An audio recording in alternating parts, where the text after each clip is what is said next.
2026 FIFA বিশ্বকাপের official match বলের নাম ট্রিয়ন্ডা। আর শেষ যে 4টি ম্যাচ সেমিফাইনাল, তৃতীয় স্থান এবং ফাইনালের বলের নাম ট্রিয়ন্ডা ফাইনাল। ফাইনাল ও সেমিফাইনালের বিশেষ সোনালী রঙের বল ব্যবহার করা হবে। বরাবরের মতোই এবারও বলগুলো তৈরি করেছে বিখ্যাত ক্রীড়া সামগ্রী নির্মাতা প্রতিষ্ঠান অ্যাডিডাস। তবে জানেন কি, 1930 সালের প্রথম বিশ্বকাপে কোনো নির্দিষ্ট বল দিয়ে খেলাই হয়নি। দলগুলো নিজেদের বল নিয়ে চলে আসতো। আরও সেবার ফাইনালে বল নিয়ে ঘটেছিল এক মজার ঘটনা। ফিফার নিজস্ব কোনো বল না থাকায় ফাইনালে উরুগুয়ে এবং আর্জেন্টিনা নিজেদের আনা বল দিয়ে খেলার জন্য বায়না ধরে ফেলে। শেষ পর্যন্ত ফিফা সভাপতির সিদ্ধান্তে প্রথমার্ধে আর্জেন্টিনার বলে এবং দ্বিতীয়ার্ধে উরুগুয়ের বলে খেলা হয়। সবারই জানা, আর্জেন্টিনাকে 4-2 গোলে হারিয়ে ইতিহাসে প্রথম বিশ্বকাপ জয়ের উৎসব করে স্বাগতিক উরুগুয়ে। প্রিয় দর্শক, সবাইকে অনেক অনেক শুভেচ্ছা এবং স্বাগত জানাচ্ছি ফিফা ওয়ার্ল্ড কাপ 2026 নিয়ে বাংলা ভিশনের বিশেষ আয়োজন A1 পলিমার উৎসবের বিশ্বকাপ, পাওয়ার্ড বাই আনোয়ার ইস্পাতে। আমি শ্রাবণ তৌহিদা। সেই সাথে আমার সাথে রয়েছেন অ্যানালিস্ট হিসেবে মাসুদ আল মাহমুদ, আরও রয়েছেন জাতীয় ফুটবল দলের গোলকিপার কোচ নুরুজ্জামান নয়ন এবং বিশেষ অতিথি হিসেবে আছেন জনপ্রিয় অভিনেতা ফারুক আহমেদ। চলে যাচ্ছি গেস্টদের কাছে। Hello, welcome to the show. Faruk ভাই, কেমন আছেন? আলহামদুলিল্লাহ, ভালো। বিশ্বকাপ কতটা এনজয় করছেন? সব খেলা দেখতে পারি না। ওকে। একটার পরে তো আগে তো ঘুমায় যাই। আচ্ছা। একটার আগে যেগুলো হয় সেগুলি দেখতে পারি। প্রিয় দল কোনটা? বাংলাদেশ। বাংলাদেশ জানি, তারপর ওয়ার্ল্ড কাপে মানে যে দল ভালো খেলে সে আমি তার সাপোর্ট। আচ্ছা, মরক্কো ভার্সেস ফ্রান্স, কোন দলের সাপোর্টার ছিলেন? Morocco versus France. ফ্রান্সে ছিলেন। ফ্রান্স জিতেছে এই জন্য? না, আমি জানি না জিতেছে কিনা। এটা ছিল দারুণ একটা অ্যানসার। নয়ন ভাই, ফ্রান্স তো জিতেছিল। অফকোর্স, আমি তো খেলাই দেখেছি না। উনি যেহেতু একটার সময় ঘুমিয়ে যায়, সুতরাং ওনার জানার কথা না। 12টায় ঘুমাই না, আমরা ফারুক ভাইকে যে কারণে খুব পছন্দ করি, তার এই হাস্যরসাত্মক যে অ্যান্সারগুলো। আমি জানি আপনি নিশ্চিতভাবে জানেন ফ্রান্স জিতেছে, তারপরে আমাদেরকে একটু এন্টারটেইন করার জন্য এই কথাটি বলেছেন। নয়ন ভাই, ফ্রান্স এবং মরক্কো ম্যাচটা দেখে যতটা এক্সপেকটেশন ছিল সেরকম কিন্তু কিছুই হয়নি। কিছুটা একপেশে মনে হয়েছে। মরক্কো অতটা ফাইট ব্যাক না করার কারণটা কি ছিল? দেখেন, আমরা প্রেডিকশন করেছিলাম যে ফ্রান্স এই ম্যাচটা জিতবে, কিন্তু সেটাই হয়েছে। 2-0 গোলে তারা জিতেছে। কিন্তু অ্যাট দ্য সেম টাইম ইদানিং যে ফুটবল খেলেছে ওয়ার্ল্ড কাপে মরক্কো, আমরা আরও ভেবেছিলাম যে এই ম্যাচটা আরেকটু কম্পিটিটিভ হবে, কিন্তু যেখানে আমরা খুব বেশি কম্পিটিশন দেখি নাই। তো দেখি নাই বলতে মরক্কো চেষ্টা করেছে, কিন্তু দ্য থিং ইজ মরক্কোকে খেলতে দেওয়া হয়নি। আপনি দেখবেন যে ফ্রান্স কিন্তু মরক্কো যখন বিল্ড আপ করে, স্পেশালি গোলকিপিং বা ডিফেন্স থেকে, তাদের কিন্তু হাই প্রেস করছিল। সো তারা যেটা করছিল, তাদের বিল্ড আপটাকে নষ্ট করছিল এবং ডিফেন্স থেকে মিডফিল্ডের যে লাইনটা আছে সেই পর্যন্ত কিন্তু বল আনতে পারিনি। অথবা আমরা যেটা দেখেছি যে অনেক সময় তারা মিড ব্লক করেছে ফ্রান্স, তখন হয়তো বা ডিফেন্স কিছু বল সাইড টু সাইড খেলেছে, কিন্তু সেন্ট্রালি তারা কিন্তু কোনো বল নিয়ে এগোতে পারেনি, কারণ তারা এমনভাবে ব্লক করেছে ডিফেন্সিভ ব্লকগুলো অ্যাজ এ টিম, সেখানে কিন্তু খুব বেশি সুযোগ তাদের দেয়নি। এবং অ্যাটাকিংয়ে আমি যদি দেখি মরক্কোর, আমরা যেটা দেখেছি যে তারা অ্যাটাকিংয়ে অনেক বেশি ভালো, কিন্তু অ্যাটাকিংয়েও তারা তাদের যে ডিফেন্ডিং ব্লকটা সেটা কিন্তু ভাঙতে পারেনি। সুতরাং আমি বলবো যে মরক্কো চেষ্টা করেছে, কিন্তু তাদেরকে খেলতে দেওয়া হয়নি টেকটিক্যালি যদি আমি দেখি, এবং সেটাই কিন্তু আমরা দেখতে পেলাম। প্রথমার্ধেই কিন্তু একেবারে 5 মিনিটের মধ্যেই কিন্তু মরক্কো গোল কনসিড করতে পারতেন।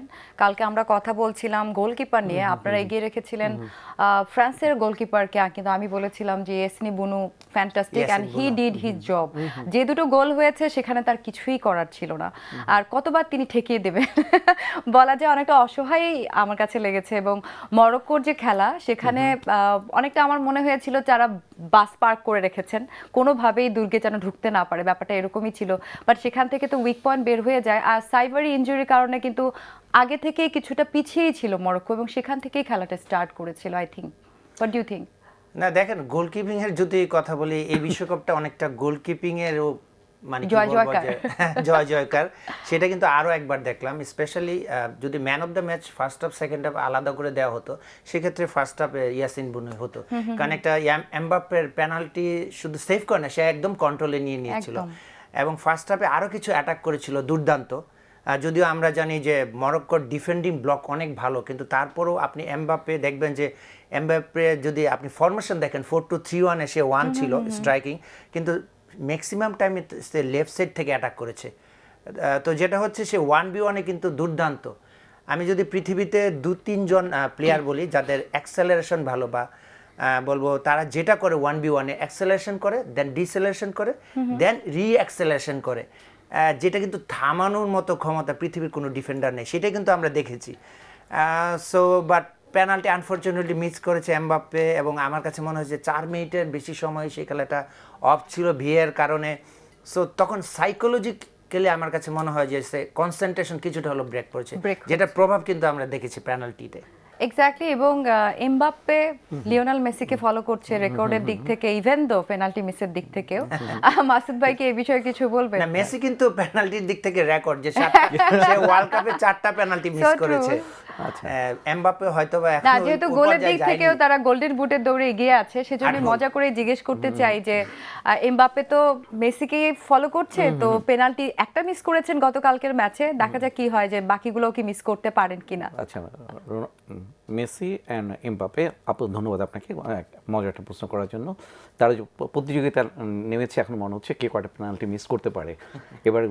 এবার বিশ্বকাপে আমরা বলেছি যে এবার গোলকিপার বিশ্বকাপ, বিকজ আবার বিশ্বকাপে আপনি দেখবেন যে প্রতিটা খেলায় গোলকিপার একটা ভালো রোল পালন করছে, ফলে প্রতিটা খেলা থেকে একজন করে গোলকিপার উঠে আসছে। কালকে খেলায় যদি তার প্রতিফলন দেখতে পাওয়া যায়নি, তারপর কালকে আপু যেটা জিজ্ঞেস করলেন এমবাপ্পে এবং মেসির ভিতরে যে প্রতিযোগিতা, আমরা এর আগের খেলায় দেখি মেসি গোল একটা পেনাল্টিতে মিস করেন, কালকে এমবাপ্পের মতো খেলোয়াড় তিনিও পেনাল্টিতে গোল মিস করেন, তো গোল মিস করলেও তিনি মেসির সঙ্গে প্রতিযোগিতায় টিকে আছেন। এই পর্যন্ত বিশ্বকাপে এমবাপ্পে 3টা আসরে অংশ নিয়ে এখন পর্যন্ত কিন্তু 20টা গোল দিয়ে রেখেছেন। খুব শীঘ্র হয়তো সে যদি তার নেক্সট অপরচুনিটি আসে, হয়তো মেসিকে 21টা গোলের যে রেকর্ড সেটা ভেঙে যাবে। একই সঙ্গে তার গোল্ডেন বুটের রেসও আগানো, দুজনে এখন 8 গোলে সম হবে। কালকের খেলার পরিপ্রেক্ষিতে ফ্রান্সকে দেখুন সেমিফাইনালে, আজকে যে খেলা হবে তাতে স্পেন বা কে তারা হয়তো নেক্সট, আমরা আশা করছি স্পেন জিতবে, সে খেলা আসবে। আপুর যে কোশ্চেনটা ছিল যে এমবাপ্পে এবং মেসির এখন টোটাল গত ওয়ার্ল্ড কাপে তারা যেখান থেকে শেষ করেছে, এই ওয়ার্ল্ড কাপে কিন্তু তারা সেখান থেকে শুরু করছে। কারণ গত ওয়ার্ল্ড কাপে আর্জেন্টিনা অ্যান্ড ফ্রান্স ফাইনালে খেললো। এখন পর্যন্ত যে খেলার যে পরিবেশ বা যেভাবে রোড ম্যাপটা চলছে, তাতে মনে হচ্ছে যে একই ছবির আমরা প্রতিচ্ছবি দেখতে পাবো এবারে বিশ্বকাপেও। ফাইনালে হয়তো বা আর্জেন্টিনা বা ফ্রান্সকে ফেস করতে হবে। ফাইনাল পর্যন্ত চলে গিয়েছেন আপনি, এখন আমরা এখন কোয়ার্টার ফাইনালে আছি। সো একজন কিন্তু অলরেডি সেমিফাইনালে। ওয়েল, মরক্কো কিন্তু গতবার সেমিফাইনাল পর্যন্ত আসলে এবার কোয়ার্টার ফাইনাল পর্যন্তই তাদেরকে বিদায় নিতে হচ্ছে। এবং সেম রেজাল্টে কিন্তু তারা ফ্রান্সের কাছে হেরেছিল, প্রতিশোধটা নিতে পারলো না তারা।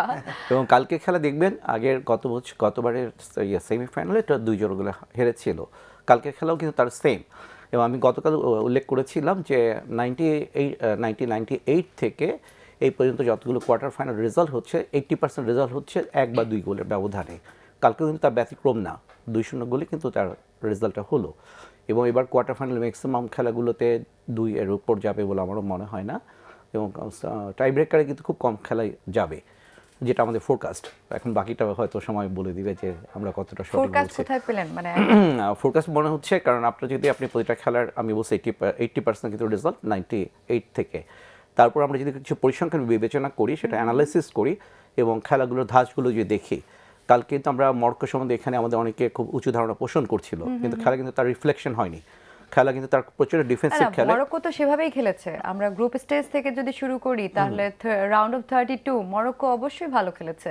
এখন যে কোনো একটা দিন যে কোনো দলের ক্ষেত্রে নাও হতে পারে, আর মরক্কো ফ্রান্স এমন একটা টিম, তাদেরকে আসলে ডিফিট করাটা অনেক টাফ, এবং সেটা শুধুমাত্র মরক্কো কেন, যে কোনো দলের ক্ষেত্রেই আসলে খুবই টাফ একটা টাইম দেওয়ার কথা।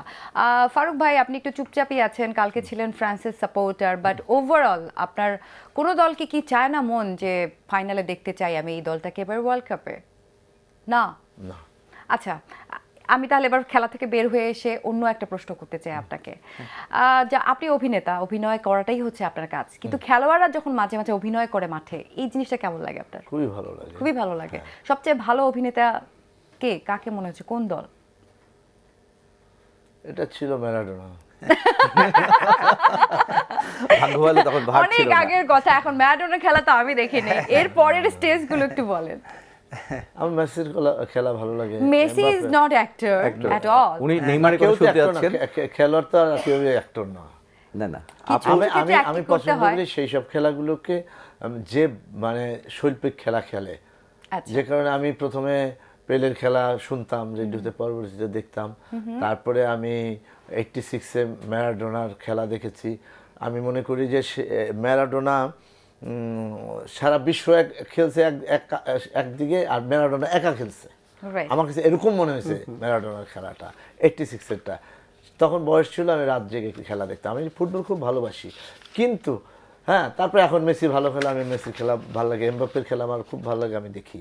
আমি কোনো ব্যক্তিগতভাবে অমুক দলের সাপোর্টার হব, মাসুদ ভাই, আরেকটা কারণ নাম আমি শুনতে মনে যাচ্ছে। করি আপনার কাছ থেকে আরেকটা নাম একজন শুনতে শৈল্পিক যাচ্ছে। অভিনেতা আছে বর্তমান সময়ে। ক্রিস্টিয়ানো রোনালদোর নাম শুনতে চাচ্ছেন আর কি। আচ্ছা হ্যাঁ, অবশ্যই রোনালদো। আর আমি যেটা চিন্তা করি, যেটা আমার একটু বয়স হয়েছে, আমি অনেক চিন্তা করি কি যে আমার বাংলাদেশ যদি এরকম হতো যে বিশ্বকাপে খেলছে এবং জিতবে এরকম একটা ভাব আছে, তাহলে কিন্তু আর্জেন্টিনা, ব্রাজিল, ফ্রান্স কেউ কিন্তু এত পতাকা, এত উন্মাদনা করতো না, বা জমি বিক্রি করে খেলার জন্য জমি বিক্রি করে পতাকা, তাদের দেশের পতাকা বানাতো না। আমি এটার পক্ষপাতী না। আমি হচ্ছে যে আমি দেখবে তো উৎসবের মতোই দেখবো, সবই ঠিক আছে। একটা কথিত আছে, এটা সত্য মিথ্যা আমি জানি না, যে একটা প্লেন নাকি ঢাকা এয়ারপোর্টে আর্জেন্টিনার প্লেন নেমে গেছিল, মানে আচ্ছা। ওই ক্যাপ্টেন বুঝতে পারে না যেটা বাংলাদেশ নাকি আর্জেন্টিনা, মানে এত পতাকা দেখেছে উপরে থেকে, মনে করছে বোধহয় আর্জেন্টিনাই হবে। এই পরে নামে দিয়েছে ঢাকা এয়ারপোর্ট। এটা একটা দারুণ একটা জোক ছিল, বাট এটা সত্যি কথা যে বাংলাদেশের ক্ষেত্রে আর্জেন্টিনা এবং ব্রাজিল সাপোর্টার এত বেশি, খেলা শেষে তো সুইসাইডের মতো ঘটনা ঘটেছে। এগুলি আমি মানে সিরিয়াসলি বলি, এইগুলি আমার কাছে অতিরিক্ত মনে হয়। আমি খেলা দেখবো, ভালো লাগবে, এত উন্মাদনা, একজনে গরু বিক্রি করে, একজনে বাড়ি বিক্রি করে, একজনে আত্মহত্যা করে, মানে এটা কারণ কি জানেন? কি কারণ? আমি ওয়ার্ল্ড কাপ খেলার সময় দেশের বাইরেও ছিলাম। যে দেশের খেলা হয় সেই দেশেও এইরকম এত উন্মাদনা করে না। উন্মাদনা এটার একটা কারণ হচ্ছে কি কারণ? অশিক্ষা। অশিক্ষা। শিক্ষিত না আমরা। আচ্ছা। আমার এই সমাজ শিক্ষিত না। হ্যাঁ, আমি আমাদের এখানে বোধের জায়গাটা নাই। ফারুক ভাই, আমি এখানে আপনার সাথে একটু ডিফার করব, বিকজ আমার কাছে মনে হয় আমরা হচ্ছি বিট ইমোশনাল, সেখানে আসলে শিক্ষিত মানুষরাও ইমোশনাল হই আমরা, মানে আমরা জাতিগতভাবে একটু আবেগী জাতি। আমি যদি শেকড় থেকে যদি শিক্ষিত হয়ে উঠতাম, হ্যাঁ। সবকিছু শিল্প, সাহিত্যে সবকিছু মিলে, খেলা তো শিল্প, অবশ্যই। আমি এখানে আসতাম না, আমি শিল্প মনে করে আসছি যে আমার লাইনেরই এটা। আচ্ছা। হ্যাঁ, তো এখন এইটাকে যদি আমি শিল্পটাকে যদি শিল্প বোধটা যদি আমার না থাকে, এই শিল্প বোধ তৈরি করার জন্য শিক্ষার দরকার আছে। আমার দেশে কত % শিক্ষিত লোক আছে? এখন যেটা আমরা করি সেটা হচ্ছে যে মানে এটা লাথি মারে বল বাস দেখি, কিন্তু আমি শিল্পটা আর বুঝি না। আচ্ছা। যে ও যে খেললো ওই বলটা কিভাবে মারলো, এটা কিন্তু সে বুঝবে, সে বুঝবে, বা এটার জন্য বিশেষজ্ঞ হওয়ারও দরকার নেই, সেটাও আমি বলছি না। উন্মাদনারও কোনো মানে কমতি থাক সেটা চাই না, কিন্তু আমার কাছে মনে হয় যে এটা অতিরিক্ত। হ্যাঁ, সেটাই, কাজকর্ম বাদ দিয়ে, সবকিছু বাদ দিয়ে আমরা শুধু খেলা দেখবো রাত 4-5টা। আপনি যে কথাটা বলতে চেয়েছেন যে আবেগের আতিশয্য যেটাকে বলে, সেটাই অতিরিক্ত আমার মনে হয়। আমি একটু নয়ন ভাইয়ের কাছে জানতে চাই যে আপনি কি ফারুক ভাইয়ের সাথে একমত কিনা, আর গোল্ডেন বুটের লড়াই যে আমরা দেখতে পাচ্ছি এমবাপ্পে এবং মেসির মাঝে, আরো অনেকেই আছে, বাট এই দুজনের কথাটা বেশি হচ্ছে কারণ তাদের মধ্যে হাড্ডাহাড্ডি লড়াই, একটুখানি কি এগিয়ে রয়েছে এমবাপ্পে? তা তো বটেই। আপনি কি না, বলবেন? প্রথম যেটা বলবো, ফারুক ভাইয়ের সাথে আমি টোটালি এগ্রি, বাট আমি যেটা যোগ করতে চাই যে আমরা ইমোশনাল, বাট ইমোশন কন্ট্রোল করতে পারি না। Yes. So that's the fact. এবং আমরা খেলাটাকে এনজয় করি না। Yes. হ্যাঁ, পার্সোনাল খেলা আমি মনে করেন ব্রাজিল, আর্জেন্টিনা জিতবে হারবে, হ্যাঁ এটাকে আমরা এনজয় করব, কিন্তু ওদের দেশে যখন খেলা হয় দেখবেন যে দুই দলের জার্সি পরে যারা দর্শক তারা বসে আছে পাশাপাশি সমন্বিত নেই। আমি ওই জায়গাটাই বারবার বলতে চাচ্ছি। তাই বলে আমার প্রিয় দল হেরে গেলে আমি খাওয়া দাওয়া বন্ধ করে আরেকজনের দেব, সাথে গন্ডগোল, মারামারি, বন্ধুত্ব নষ্ট করব। অনেকে ব্লক করে দিয়েছে মানে মেরে ফেলার মতো ঘটনাও কিন্তু হয়েছে। খুশি মেরে সবচেয়ে মজার ব্যাপার মেরে হলো ফেলেছে। মিশরের বিরুদ্ধে যখন আর্জেন্টিনা গোল খায়, তারপর দেখা গেলো চারদিকে হইচই, খুব খুব শোরগোল। একটু অবাক হলাম কী ব্যাপারে, চারদিকে কী হলো, এত গোল গোল খেলো, বাংলাদেশে তো আর্জেন্টিনার সমর্থক বেশি। এটা হলো ব্রাজিল আর্জেন্টিনাকে প্রতিপক্ষ বানিয়ে ফেলছে ব্রাজিলের সমর্থকরা। তো আমাদের দেশে যে প্রতিদ্বন্দ্বিতা মানসিকতা, এই মানসিকতা থেকে আমাদের বের হয়ে আসতে হবে। বের হয়ে আসতে হবে এবং ইমোশনটাকে কন্ট্রোল করতে হবে। নন ভাই, আপনাকে যে আবেগের প্রশ্নটা আতিশয্য করেছি আমি থেকে সেই শ্রাবণ, অ্যানসারটা আপনি চাচ্ছি। যেটা বলছিলেন যে এমবাপ্পে ভার্সেস মেসি, দেখেন এমবাপ্পে কিন্তু ফার্স্ট হাফে একটা পেনাল্টি মিস করলো, যে কোনো কারণেই হোক পেনাল্টি মিস করলে তার মানে হচ্ছে দে আর হিউম্যান বিং। অফ কোর্স ভুল হতেই পারে। এই দুজনকে আমরা কিন্তু হিউম্যান বিং মনে হয় না। যখনই পেনাল্টি মিস করে বা অবিশ্বাস্য কোনো মিস করে তখনই কিন্তু তাদেরকে হিউম্যান বিং করে, সেটা কিন্তু আরও একবার প্রমাণ করলো এমবাপ্পে। এবং দেখেন মিস করার পরে সাধারণত আমরা কোচিং পয়েন্ট অফ ভিউ থেকে যেটা দেখি যে মেন্টালি কিছুটা আপসেট থাকে, কিন্তু সেটা কিন্তু আমরা দেখিনি, টোটালি ডিফারেন্ট। এবং সে কিন্তু উজ্জীবিত হয়েছে সেকেন্ড হাফে এবং সে গোল করেছে। মেসির ক্ষেত্রেও তো তাই, আগের মেসির ক্ষেত্রেও তাই। হ্যাঁ, সেটাই বলছিলেন যে এই দুজন মানুষকে তার ইনহিউম্যান মনে হয়। হ্যাঁ, এবং মেসি এমন একজন প্লেয়ার আপনি প্রেডিক্ট করে মানে পৃথিবীর কেউ পারবে না। মেসি গত ম্যাচে কিন্তু নিষ্প্রভ ছিল ফার্স্ট হাফে, এবং আমার কাছে মনে হচ্ছে এই ধরনের মেসিকে আমরা মানে কম দেখিনি দেখেছি। খুব একটা। কিন্তু সেকেন্ড হাফে দেখেন যে যখন রিকোয়ার্ড যে 0-2 গোলে পিছিয়ে আছে, সেখানে কিন্তু আমরা 3-2 কেউ ভাবিনি যে 13 মিনিটে 3 গোল শোধ করবে। রাইট। আমরা হয়তো সমালোচনা করছি ভিআর নিয়ে বা রেফারিং নিয়ে, কিন্তু আমরা কিন্তু আলোচনায় সেইভাবে রাখছি না যে 13 মিনিটে একটা টিম কিভাবে কামব্যাক করলো সেই গল্পটা। সো আমি যেটা বলতে চাই, দুজনেই খুব ভালো করছে, বাট এমবাপ্পের যে কনসিস্টেন্স পারফরমেন্স, সে গোল করতে পারে এবং সে গোল করাতে পারে, সেক্ষেত্রে আমার কাছে মনে হয় কিছুটা হলেও আমি এমবাপ্পে এমবাপ্পেকে এগিয়ে রাখবো। এগিয়ে 3টি অ্যাসিস্ট তিনি করেছেন অলরেডি। আর আর্জেন্টিনা ভার্সেস ফ্রান্স অলরেডি কিন্তু স্বপ্ন দেখছে অনেকেই ফাইনাল, মাসুদ ভাই যেমনটি বললেন, সেটা নিয়েও কথা বলতে চাইবো একটা ছোট্ট বিরতির পরে। প্রিয় দর্শক, আপনারা দেখছিলেন A1 পলিমার উৎসবের বিশ্বকাপ পাওয়ার্ড বাই আনোয়ার ইস্পাত। নিচ্ছি ছোট্ট বিরতি।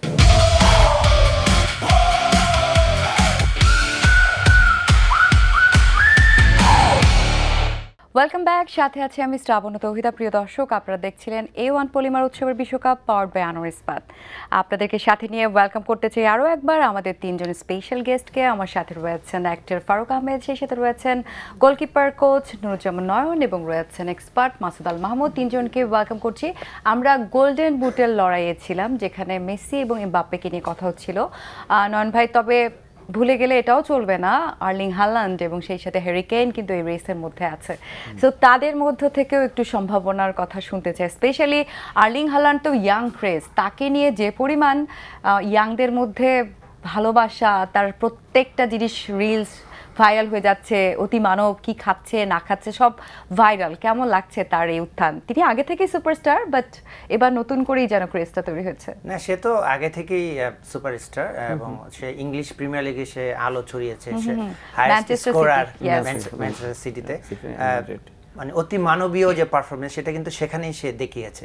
বাট ওয়ার্ল্ড কাপ যেটা হয়, যে ওয়ার্ল্ড কাপ যখন একটা প্লেয়ার খেলে তখন কিন্তু সবাই সেটা দেখে, সেটার কি বলবো প্রভাব বা আমরা সবাই বুঝতে পারি।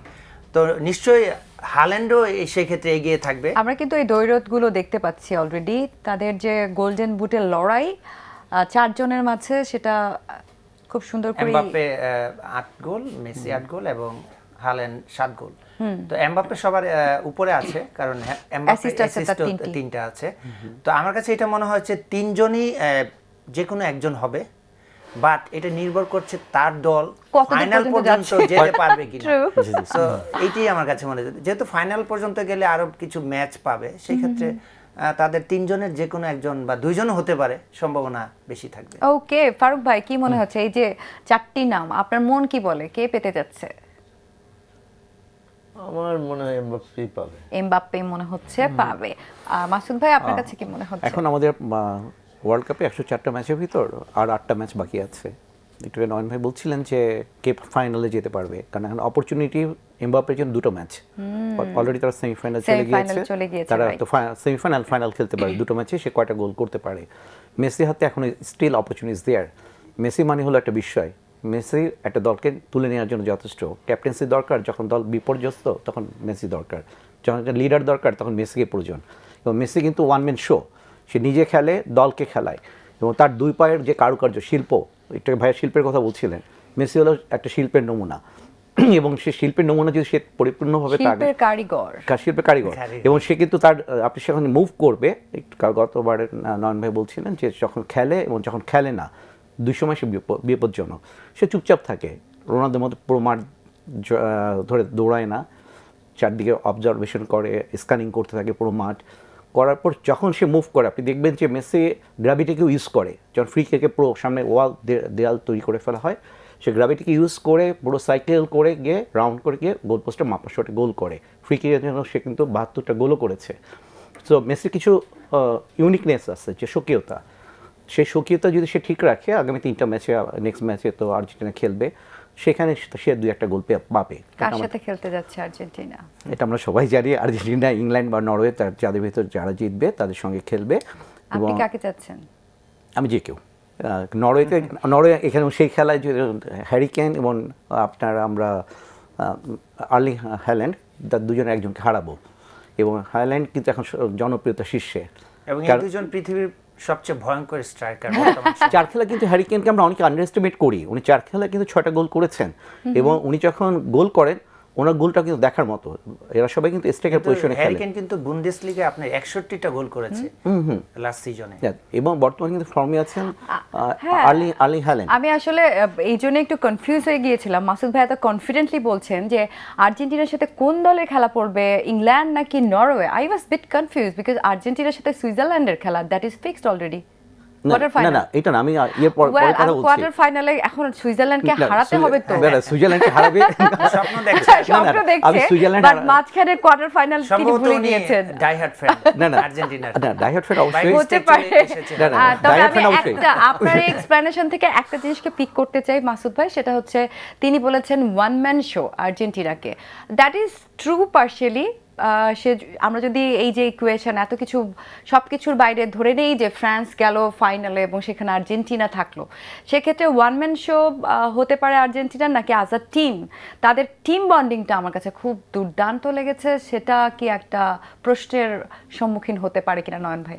না, ওয়ান ম্যান শো নট মানে সব সময়, বাট আমরা যেটা লাস্ট ম্যাচ দেখেছি তারা যেভাবে কামব্যাক করেছে, it was not one man show, এটা দলগত পারফরমেন্স। এবং এই ওয়ার্ল্ড কাপের আমার কাছে মনে হয় দলগত যদি আমরা 2 বা 3টা ম্যাচ ধরি, তার মধ্যেই এটা অন্যতম প্রধান। কারণ ফুটবল হচ্ছে দলগত খেলা। আপনি মেসি হন বা রোনালদো হন বা যাই হন না কেন, আপনি সবসময় ইন্ডিভিজুয়াল ব্রিলিয়েন্স দিয়ে কিন্তু আপনি সব ম্যাচ জয়লাভ করতে পারবেন না।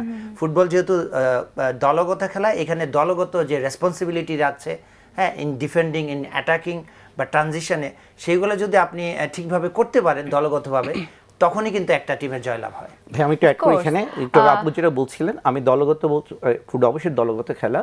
আমি মেসির ক্যাপ্টেন্সি বলছি, যখন দলটা পুরো বিমর্ষ হয়ে যায়, বিধ্বস্ত হয়ে যায়, সেই সময় সে যেভাবে দলটাকে ব্রেকের সময় আপনার লাস্ট ম্যাচে দেখেছি, সে যেভাবে ইন্সপায়ার করে, মোটিভেট করে, এবং পুরো সে নিজে একে খেলে না, সে নিজে খেলে, অন্যদেরকেও খেলায়। সেটা আমি বলছিলাম যে দলগত কিন্তু একটা প্রেজেন্স। আচ্ছা, আমি জাস্ট এই ম্যাচটা র‍্যাপ আপ করতে চাই, কারণ অলরেডি সেটা তো পরের কোয়েশ্চেন। পরের রাউন্ডে আসলে কোয়ার্টার ফাইনালে আর্জেন্টিনা যদি সুইজারল্যান্ডকে হারাতে পারে, তারপরে সেমিফাইনাল, তারপর final. So it's early to say. আজকে যে ম্যাচটা আছে second quarter final, Belgium versus Spain, এই খেলাটা একটু ইন্টারেস্টিং খেলা হতে যাচ্ছে, কারণ ইউরোপের দুটো দেশের মধ্যে কিন্তু একটা হাড্ডাহাড্ডি লড়াই আমরা এক্সপেক্ট করি। সেদিক থেকে স্পেন ফার অ্যাওয়ে কিনা, নাকি তাদের দূরত্বটা কমে আসবে বেলজিয়ামের সাথে খেলা, সবকিছু মিলে নয়ন ভাই এবং সেই সাথে ফারুক ভাই। আচ্ছা, আগে ফারুক ভাইয়ের কাছ থেকে শুনি, আপনার মন কাকে এগিয়ে রাখছে, স্পেন নাকি বেলজিয়াম? আমার মন, আমি আসলে ওইভাবে দেখি না তো যে কাকে এগিয়ে রাখবো। আমি খেলা দেখি, ভালো লাগে। স্পেন, আমার কাছে মনে হয় স্পেন এগিয়ে আছে। ওকে, রাত 1টায় খেলা দেখবেন তো? না, দেখবেন না আজকে, শুধু ফাইনাল খেলাটা দেখবে, যদি সেটা রাত 1টার পরেও হয়ে থাকে। সকালবেলা শুটিং আছে। আই নো দ্যাটস ওয়াই আমি রাত জাগতে, ইভেন দো মানে শুটিং থাকে বা সকালে যাদের কাজ থাকে তারাও দেখতে পারে না। আমি একটা দর্শকদের উদ্দেশ্যে বলি, আমি কিন্তু ফুটবলকে খুবই পছন্দ। আমার খেলা, অনেকের মনে হতে পারে যে ফুটবল খেলা বোধহয় আমার পছন্দের খেলা না। আমার ফুটবলে, আমি স্কুল জীবনে ফুটবল খেলতাম। মানে আপনি ক্রিকেটের থেকে ফুটবল বেশি পছন্দ করেন? অনেক বেশি। ওকে, অনেক বেশি। ফুটবল আমি 90 মিনিট খেলবো একবারে দেখে, মানে এইটার মতো মজা তো নাই। পায়ের বিভিন্ন রকমের আছে, ক্লাইম্যাক্স এই ক্লাইম্যাক্স কোথাও পাওয়া যায় না। আর তা আমি দর্শকদের কারণে বলছি বারবার, যেহেতু আমি বলছি সেটা না, আমি যে কথাটা আগে বলেছিলাম সেইটাই, যে আমরা খেলা দেখব, উন্মাদনা হবে, কিন্তু ওই যে এই ভাই যেটা বললো, আমরা যদি এইভাবে দেখি, এই যে আমরা এখন বিশ্লেষণ করছি বা আলোচনা করছি যে শৈল্পিক খেলা এইটা সেটা, আমি হলাম সেই মানুষটা যে আমি খেলা দেখি, আমার ওর খেলাটা ভালো লাগছে, এই কিকটা আমার অনেক অসাধারণ মনে হয়, এই হেড করে এই গোলটা দিল ভালো লাগলো সেটা। আর আমি সাধারণত আমি তো বিশ্লেষক না আপনাদের মতো, যে আমি একদম এটা বলতে পারবো, আমি বলতে পারবো 3-4 জনের, আর পারবো না যে আপনার কেওয়া সেবা কি বলে, আমি জানি না, সো এখানে আমি ইনভলভ হবো না, যে জিনিস আমি জানি না সেইটাখানে আমি কখনো ইনভলভ হই। ওকে, না যাই হোক, আপনি আসলে ট্রুলি যতটুকু খেলা থেকে রস নেওয়া উচিত, Yes. এন্টারটেইনড হওয়া উচিত, সেটুকুই আমি করে একদম থাকেন। 100% নেওয়ার চেষ্টা করি। হ্যাঁ, আমরা একটু বেশি ইমোশনাল হয়ে যাই, দ্যাটস ভেরি ব্যাড। যেটা আপনি বলেছেন, ইমোশনকে কন্ট্রোল করা উচিত। এটা পার্সপেক্টিভ শুধু স্পোর্টসে না, জীবনের প্রত্যেকটা ক্ষেত্রে। এবং সেটার জন্য আপনি বলেছেন প্রকৃত শিক্ষার দরকার, অফকোর্স শিক্ষারও দরকার আছে। নয়ন ভাই, আপনার কাছে জানতে চাই, স্পেনই তো এগিয়ে রয়েছে, তাই না? Defending euro champion. না দেখেন, আমি যদি একটু বিশ্লেষণ করি সেক্ষেত্রে আমি বলবো যে স্পেনের তারা কিন্তু 5টা ম্যাচে কোনো গোল কনসিড করেনি। ইয়েস। সো ডিফেন্ডিং অ্যান্ড গোলকিপিং বলবো যে দে আর টপ, মানে in this tournament or world cup. সেই ক্ষেত্রে তাদের মিডফিল্ডও অনেক ক্রিয়েটিভ, এবং তাদের অ্যাটাকিং এ ইয়ামালের মতো ক্রিয়েটিভ মিডফিল্ড রয়েছে। তবে আমি একটা প্রশ্ন করি এখানে, ইয়ামালকে নিয়ে আমরা যে পরিমাণ উচ্ছ্বাস বা এক্সপেকটেশন ইউরো চ্যাম্পিয়ন হওয়ার পরে, সেখানে তাকে নিয়ে যে আমরা যে দুর্দান্ত খেলোয়াড় দেখেছি, সেটা কিন্তু ওয়ার্ল্ড কাপে একটু মিসিং। এটাতে আপনি না, আমি এগ্রি, আপনি টোটালি এগ্রি আপনার সাথে, কিন্তু ইয়ামাল কিন্তু ওয়ার্ল্ড কাপে আবার কিছুটা আপনি ইনজুরিতে ছিল, সো ওইটা রিকভার ঠিকভাবে হয়নি। আপনি দেখেন সে কিন্তু প্রত্যেকটা ম্যাচ 90 মিনিট খেলেনি, স্পেশালি প্রথম দিকে। হ্যাঁ, সো এটা একটা কারণ হতে পারে, কারণ একটা প্লেয়ার যত বড় প্লেয়ারই হোক না কেন, তার যদি ইনজুরি থাকে, সে কিন্তু মাঠে পুরোটো কিন্তু উজাড় করে দিতে পারে না, সেইটাই কিন্তু আমরা দেখলাম। বাট ইয়ামাল হচ্ছে যে ফিউচার ফুটবলে মানে one of the best talented player, এটা বিষয়ে কোনো ডাউট নেই। কিন্তু আমার কাছে মনে হয় যে স্পেনের মেন শক্তি হচ্ছে তাদের উইং থেকে অ্যাটাক। সো লামিন ইয়ামাল হচ্ছে মানে হিজ বেস্ট প্লেয়ার তাদের, তো সে গোল করতে পারে এবং করাতে পারে। ইয়েস, মাত্র 19 বছর বয়স। হ্যাঁ, সেটাই বলছি যে সে গোল নিজে করতে পারে এবং করাতে পারে, যদিও সে একটার বেশি গোল পায়নি। তো ইনজুরি থেকে সে যেহেতু আস্তে আস্তে ভালোর দিকে যাচ্ছে, এবং আমরা আশা করছি লাস্ট যে ম্যাচ খেলেছে তার চেয়ে বেটার পারফরমেন্স হবে নেক্সট ম্যাচে, এবং সেই ক্ষেত্রে আমি স্পেনকে এগিয়ে রাখবো। যদিও এটা নকআউট খেলা, কিছুই বলা যাবে না।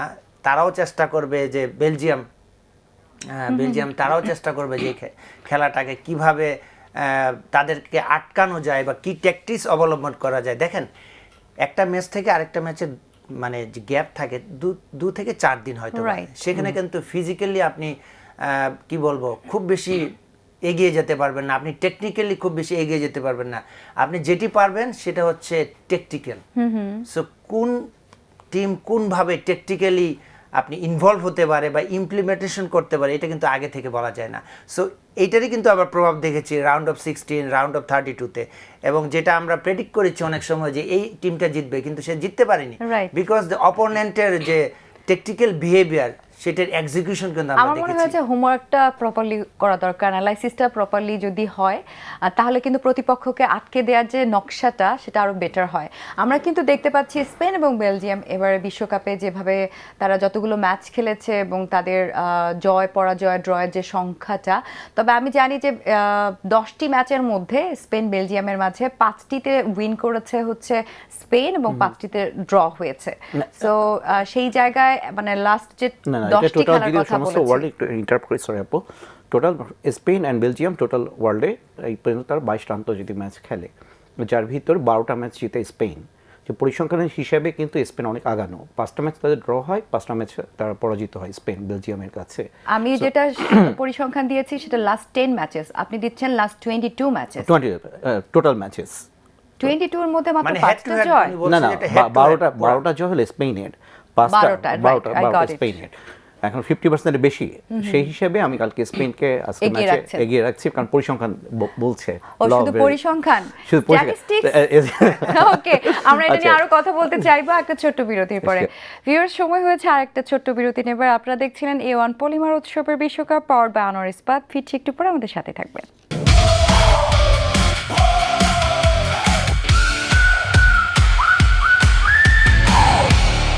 Once again, welcome back. This is me, Sravana Tauhida, and you're watching Bangla vision. প্রিয় দর্শক, ফিফা ওয়ার্ল্ড কাপ 2026 নিয়ে আমাদের এই আয়োজন A1 পলিমার উৎসবের বিশ্বকাপ পাওয়ার বাই আনোয়ার ইস্পাতে। আমি আছি, আপনারা আছেন, সেই সাথে আছেন আমাদের 3জন গেস্ট। চলে যাচ্ছি তাদের কাছে। আমরা কথা বলছিলাম সেকেন্ড কোয়ার্টার ফাইনাল নিয়ে, এবং সেখানে স্পেন ভার্সেস বেলজিয়াম। ইয়ামালকে নিয়ে অনেক কথা বললেন, খুবই ইয়াংস্টার। ওর গতকাল আমি তার জীবনী দেখছিলাম যে তার মা মাত্র 16 বছর বয়সে তাকে জন্ম দিয়েছে, এবং বাবা হচ্ছে জীবিকার তাগিদে রাস্তার ময়লা কুড়িয়েছে। সো এটা খুবই ট্রিমেন্ডাস একটা ব্যাপার লেগেছে আমার কাছে, সেখান থেকে এরকম সুপারস্টার হওয়া। বাট তার সবচেয়ে প্রিয় একজন সতীর্থ হিসেবে তিনি চেয়েছিলেন ডি ব্রুইনাকে, বেলজিয়ামের। বার্সেলোনাতে চেয়েছেন, সেই স্বপ্ন তার পূরণ হয়নি। কালকে মানে আজকে মাঠে তো দেখা হয়ে যাচ্ছে, এই দুজনের দ্বৈরথ কি হতে পারে কিনা? না, ডি ব্রুইনে তো একসময় পৃথিবীর one of the best midfield ছিল, যদিও তার বয়সের কারণে 34 বছর, এখন 35। হ্যাঁ, 35 বছর বয়স, so কিছুটা পড়তি তার ফর্ম। কিন্তু ডি ব্রুইনে সে যখন ফর্মে ছিল, সে দুর্দান্ত ফুটবল খেলতো, সে নিজে গোল করতো, এবং এমন সব অ্যাটাকিং Assist ও থার্ডে করতো, right? এমন সব বল দিত যেটা আনপ্রেডিক্টেবল। যেহেতু স্বপ্নের সে প্লেয়ার, তো এটা আমি বলবো যে ইয়ামেলের জন্য একটা ফরচুনেট যে তারা ওয়ার্ল্ড কাপের মতো একটা বড় মঞ্চে আমরা দুজনকে দেখতে পাবো। কিন্তু যেহেতু এটা খেলা, ফুটবল খেলা, যার যার জায়গা থেকে সে প্রফেশনাল হাইস্ট দেখাবে, এখানে কিন্তু কেউ কাউকে ছেড়ে কথা ছেড়ে বলবে না। দিবে না। বাট একটুখানি হয়তো বা আনফরচুনেট হতেও পারে যে ডি ব্রুইনাকে মানে পুরোটুকু সময় আমরা নাও পেতে পারি, কারণ তার সোনালী প্রজন্মের যে তাকে বলা হয় তিনি একজন ধারক। 2018 সাল, 2014 সালে তিনি বেলজিয়ামকে যেখানে নিয়ে গিয়েছিলেন কোয়ার্টার ফাইনাল, দেন হচ্ছে তৃতীয় অবস্থান ছিল হাইয়েস্ট বেলজিয়ামের জন্য, এবং সেটার রূপকার তাকেই বলা হয় ডি ব্রুইনাকে। কিন্তু এবার ওয়ার্ল্ড কাপে কিন্তু তাকে পুরো সময়টা খেলাচ্ছে না কোচ, এবং সেই জায়গায় মনে হয় একটু মিসিং থাকতে পারে, আই ডোন্ট নো। বাট বেলজিয়ামের জন্য মাসুদ ভাই আপনার কাছ থেকেও শুনতে চাই যে বেলজিয়ামের জন্য স্পেন, আমরা গ্রুপ পর্যায়ে তাদেরকে যেভাবে খেলা দেখেছি, টিকিটাকা যে খেলাটা বলে, তারা আসলে বলটাকে যেভাবে পজিশনে রাখে অলওয়েজ, তাদের মধ্যে যে পাসিং শটগুলো হয় এত চমৎকার দ্রুত, এটাকে মনে হয় ভাঙার মতো রেকর্ড বেলজিয়ামের সেই সামর্থ্য তৈরি হবে কিনা, আপনি কি মনে করেন? আমি আপনার সাথে একমত। ধন্যবাদ আপু, আপনি এক প্রশ্ন করার জন্য। বেলজিয়ামের খেলা এবং স্পেনের খেলা যদি আমরা দেখি, আপু যেটা বলতেছিল, গ্রুপ পর্যায় থেকে শুরু করে এখন পর্যন্ত স্পেন কিন্তু টোটাল টিম ওয়ার্কটা দেখাচ্ছে ফুটবলে, যেটা আমরা অন্যান্য অনেক যে নাম্বার 1 র্যাঙ্কিং ফ্রান্সের ভিতরে আমরা দেখছি না তাদের টিমের। এবং এখানে যে টিম ওয়ার্কের জন্য স্পেন কিন্তু আজকে কোয়ার্টার ফাইনালে জিতে, যেটা প্রিডিক্ট করছি, সেমিফাইনাল পর্যন্ত চলে যাবে এবং হয়তো ফ্রান্সের সঙ্গে মুখোমুখি হবে। এবং টিম ওয়ার্কটা কিন্তু খুবই গুরুত্বপূর্ণ, একটা কোচকে কিন্তু পুরো টিমকে ধরে রাখতে হয়। এবং স্পেনের টিম প্রথম থেকে শুরু করে এমনকি লাস্টে ওয়ার্ল্ড কাপ আসার আগ পর্যন্ত তারা অপ্রতিরোধ্য, এবং এবারে বিশ্বকাপে তারা কিন্তু এখন পর্যন্ত কোনো গোল খায়নি। গোল concede তো করেনি। একই জিনিসটাকে ধরি আমরা যে ফ্রান্সকে দেখি, ফ্রান্সের টিমের ভিতরে কিন্তু তারা 4-2-3 খেলছে। এবং আমি এখানে আপনি একটু ইন্টারাপ্ট করে একটা Sure. স্ট্যাট দেই। হ্যাঁ, হ্যাঁ। শুধুমাত্র এখন পর্যন্ত না, 2022-এ জাপান ওয়ার্ল্ড কাপে জাপানের কাছে গোল কনসিড করার পরে এখন পর্যন্ত তারা 609 মিনিট কোনো গোল গোল কনসিড খায়নি। করেনি। এক্স্যাক্টলি, এটা একটা বিশাল বড় অ্যাচিভমেন্ট স্পেনের জন্য। এবং একই রকম আমরা যদি ফ্রান্সকে দেখি, ফ্রান্স কিন্তু 2টা গোল খেয়েছে টোর আজকে পর্যন্ত 15টা তার খেলা খেলেছে ওয়ার্ল্ড কাপে। এবং স্পেন এবং ফ্রান্স দুটো দলের টিম ওয়ার্কের কথা আমি একটু বলছিলাম, স্পেনের টিম ওয়ার্কটা খুবই ভালো। তো ফ্রান্সের টিম ওয়ার্কের জন্য ফ্রান্সের কথা বাদ দেই, না, আমরা একটু এখন এখানে না একটা না জিনিস আমি বলতে ইন্টারাপ্ট চাচ্ছিলাম, করছি বিকজ আমার হাতে একদমই সময় নেই। একটা ছোট জিনিস করি। আই এম ফ্রান্সের সো সরি, আমি একটু প্রেডিকশনে চলে যাব। ফারুক ভাই, স্পেন এবং সেই সাথে বেলজিয়াম, প্রেডিকশন আপনার কাছে। আপনি তো অলরেডি বলেছেন স্পেন জিতবে, গোল সংখ্যাটা জানতে চাই। 2-1। 2-1। নয়ন ভাই? স্পেন 1-0, যেহেতু গোল কনসিড করেনি, দ্যাটস ওয়াই। 1-0 ওকে মাসুদ ভাই? 2-0 2-0। 2-0, ওকে, দেখা যাক। কিন্তু আর যাই হোক, আমরা আসলে গত ম্যাচের মতো এক পেশে ম্যাচ দেখতে চাই না, সেটাই তো একটা বড় চাওয়া আমাদের জি, সবার of course. কাছে। তারপর ধরেন এক্স ফ্যাক্টর কে হতে পারে? আপনি লামিন ইয়ামালের কথা বললেন, আর সবাই তো স্টার প্লেয়ার। না, লামিল ইয়ামালের কাছে বেশি ফোকাসটা থাকবে, কারণ সে ডিফারেন্সিয়াল প্লেয়ার। আপনি দুটো টিমের যদি ডিফারেন্স দেখি, সেই কিন্তু পার্থক্য গড়ে দিতে পারে। আমার কাছে মনে হয় তার ফোকাস তবে রোমেলু লুকাকুর কথা আমরা বলবো যে তার জন্য কিন্তু লুকাকু এবার আসলে স্টার্টিং 11 এ প্লেয়ার না, বাট চেঞ্জিং এ আমরা যেটা দেখেছি সে কিন্তু দুর্দান্ত। ইয়েস, আমি সেটাই বলছি। এবার তার ওয়ার্ল্ড কাপ, এক্সপেরিয়েন্স বা সবকিছু মিলে এবার ওয়ার্ল্ড কাপ কিন্তু তার জন্য লাস্ট ডান্স কি হতে পারে অবভিয়াসলি। এটাই তো অবভিয়াসলি, যেহেতু সে চেঞ্জিং এ খেলছে এবং সে কিন্তু তার যখন ফর্ম ছিল পৃথিবীর one of the best striker ছিল, Yes. এবং সে কিন্তু এইবার যেটা করেছে চেঞ্জিং খেলার পরে সে দলের প্রয়োজনে গোল করছে। সো এটাও কিন্তু একটা আউটস্ট্যান্ডিং ব্যাপার যে অ্যাজ এ টিম সে কিন্তু সেইভাবে Okay. টিমকে হেল্প করতে পারছে। তবে বলা যায় যে তাহলে ইয়াং ভার্সেস একটা মানে কি বলবো তো এক্সপেরিয়েন্সড না একটু বলা যায় ওর আমি তো বলতে চাই না উইথ ডিউ রেসপেক্ট, কারণ এই যে ডিব্রুইনা লুকাকুর মতো যে প্লেয়ারদের আমরা নাম নিচ্ছি সেখানে আসলে ওল্ড বলাটা আমার মনে হয় যে একটু বেশি হয়ে স্পর্ধার যায়। ব্যাপার হয়ে যায়, তাই বেশি বলতে বেশি চাইনি। হয়ে সো ওল্ড থ্যাংক ইউ বললে সো মাচ। সবাই তো ওল্ড হবে একদিন।